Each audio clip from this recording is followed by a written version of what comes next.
La frontière entre l'Inde et le Pakistan brille comme une procession de verre luisant. Il ne s'agit pas d'un haïku, mais d'un message de Thomas Pesquet accompagnant une photo prise depuis la Station Spatiale Internationale qu'il a partagée sur Twitter, Insta ou Facebook. Je sais pas si vous l'avez suivi un peu sur les réseaux, mais il a partagé énormément de belles photos sur son Insta. Moi je regardais ça. Voilà, de la France, même des endroits un peu, comment dire ça, des endroits connus dans le monde. Donc voilà. L'activité de l'astronaute français de retour sur Terre dans la nuit de lundi 8 à mardi 9 novembre, après plus de 6 mois passés dans l'espace, ne s'est pas résumée à poster sur les réseaux sociaux de belles images de la Terre ou des scènes de vie à bord de l'ISS. En orbite, à quelques 400 km d'altitude, il a participé à de nombreuses expériences, une centaine pour la mission Alpha. Selon l'Agence spatiale européenne, Thomas Pesquet a consacré 50% de son temps à la recherche scientifique depuis fin avril. Mais à quoi servent ces expériences?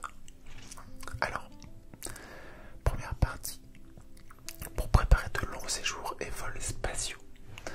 Outre la partie pédagogique à destination du jeune public, avec les blobs, elles peuvent se répartir en deux grandes catégories: l'exploration spatiale et la recherche.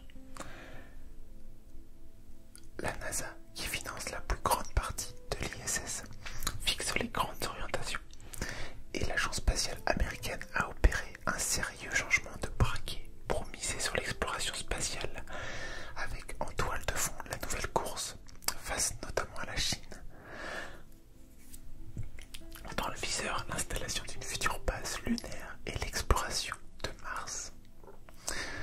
Pour aider les astronautes à se protéger des rayonnements cosmiques qui peuvent provoquer des cancers prématurés, Thomas Pesquet a participé à un projet baptisé Lumina. Il s'agit d'un dosimètre à fibre optique qui mesure les radiations ionisantes. La fibre optique, ça présente la particularité de s'obscurcir sous l'effet des radiations. Et le dispositif pourrait prévenir les astronautes en cas de tempête solaire imminente, par exemple.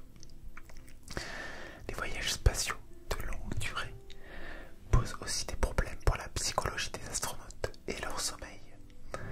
Concernant ce dernier point, Thomas Pesquet a testé le bandeau Dreams. À terme, il pourrait leur donner accès à des techniques de relaxation inspirées de la sophrologie ou de la cohérence cardiaque. Deuxième partie. Anticiper le pilotage de robots sur Mars. Dans l'optique d'explorer la surface de nouveaux corps célestes, les astronautes à bord de l'ISS expérimentent des dispositifs qui visent à faire de la robotique à distance. À l'aide d'un casque de réalité virtuelle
peuvent servir sur Terre.